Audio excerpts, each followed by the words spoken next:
মার উপস্থিতিতে ছেলে এখন কালেমা পড়ে তওবা করে মুসলমান হবে ইনশাআল্লাহ। দিন আপনি হাতটা দেন আমার সাথে হাত করেন।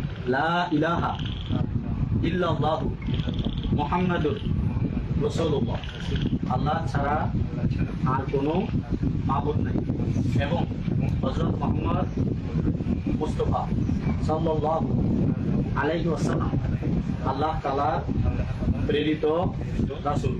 আশহাদু আল্লা ইলাহা ইল্লাল্লাহু ওয়া আশহাদু আন্না মুহাম্মাদান আবদুহু ওয়া রাসূলুহু। আমি সাক্ষ্য দিতেছি যে আল্লাহ তাআলা ব্যতীত ইবাদতের উপযুক্ত আর কোনো মাবুদ নেই এবং আমি আরো সাক্ষ্য দিতেছি যে হযরত মুহাম্মদ মুস্তাফা সাল্লাল্লাহু আলাইহি ওয়াসাল্লাম আল্লাহ তাআলার বান্দা ও রাসূল। হে আল্লাহ, আমি আমার জীবনের সমস্ত পাপ থেকে তওবা করে একমাত্র সত্য ধর্ম ইসলাম কবুল করলাম। আল্লাহ তুমি আমাকে কবুল করো। আলহামদুলিল্লাহ।